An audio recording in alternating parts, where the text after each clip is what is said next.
What was the difference between the first inning and then retiring the 16 in a row?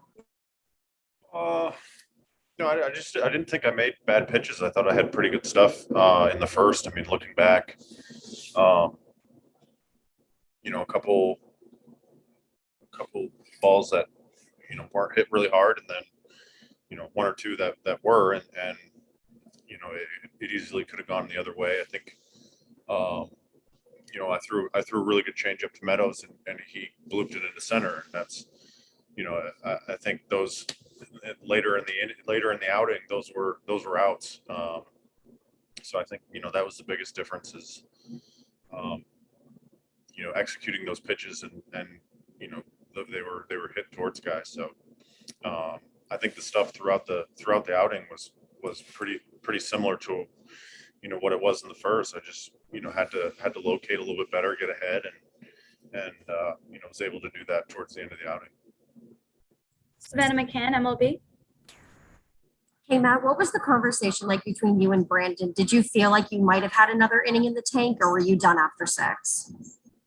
Yeah, I mean, obviously, as a starter, you want to go as long as you can, and when we got some runners on there, he kind of asked me again, and after sitting down, I felt like I was a little gassed at that point, and I didn't want to.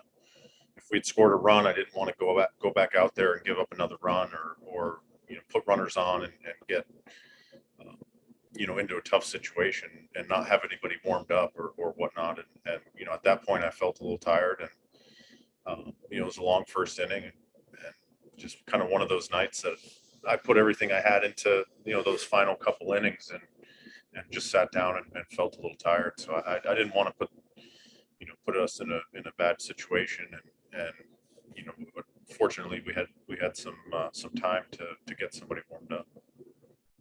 Savannah with a follow-up. Big picture this season, you've thrown more innings than you have the past past 2 seasons combined.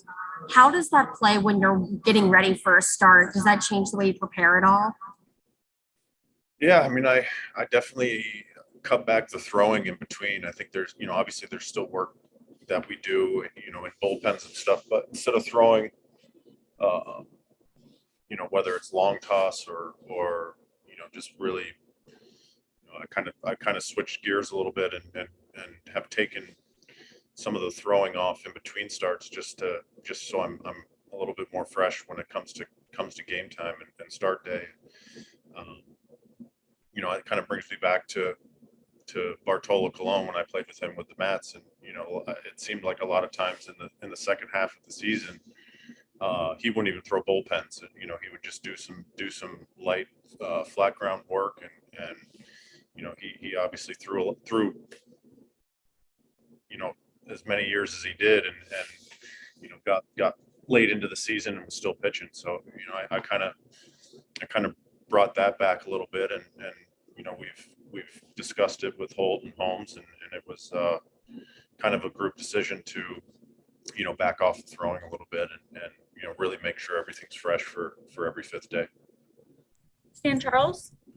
Matt, terrific outing tonight. I'm just wondering if you could talk a little bit about the difference in your confidence level as it is now as compared to, say, in March when you joined the Orioles, or April when things weren't going that great.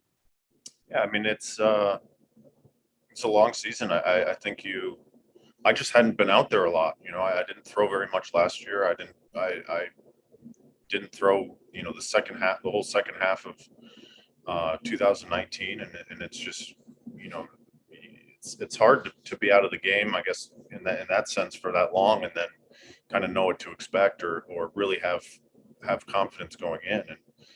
And I obviously got beat up there a little bit towards the middle, and I think the All-Star coming back after the All-Star break and just trying to flush out what had happened with those rough starts, and just try and focus each start, each pitch, and just go out there and try and have the best second half that I possibly could.